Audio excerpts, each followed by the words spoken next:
Deuxième numéro de notre série de la semaine consacrée à la vie qui reprend peu à peu dans la Roya et la Vésubie 4 mois après les inondations.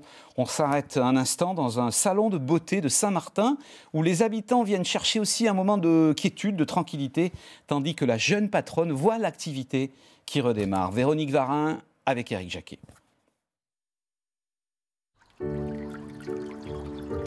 Au détour d'une ruelle, à l'ombre d'une chapelle, allez se faire belle. Les couleurs. On va pas changer l'équipe qui gagne, hein, je pense. On sait jamais. Bienvenue chez Mademoiselle Cervelle. À 23 ans, cette jeune professionnelle officie depuis plusieurs années déjà. Un métier passion qu'elle ne voulait pas exercer n'importe où. Je m'y fais, hein. On s'habitue, on fait des belles mains. Oui, c'était une évidence de rester dans mon pays natal.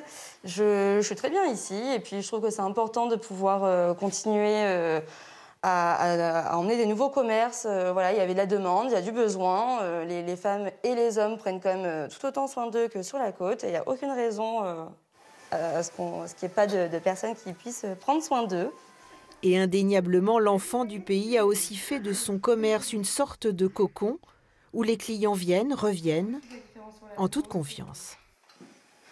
C'est très bien, c'est une bonne professionnelle et voilà.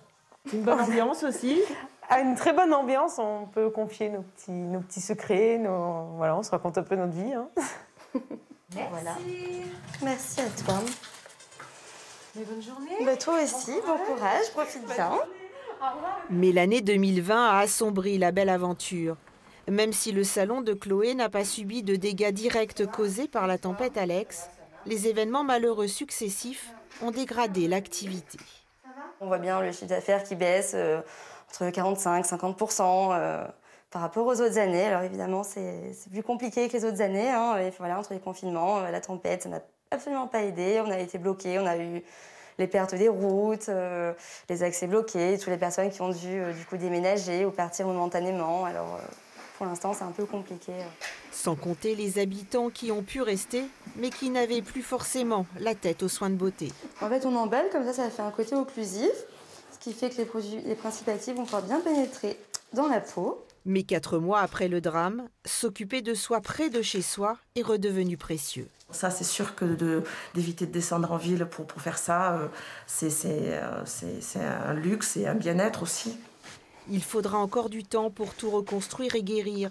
Mais Chloé sera là et bien là pour y contribuer. Il ne faut pas désespérer, il faut être disponible. Et voilà, je pense que c'est important pour le moral de tout le monde que tout réouvre et que la vie recommence un petit peu comme avant. Pas question pour vous de partir? Pas question de partir, non. Pas du tout.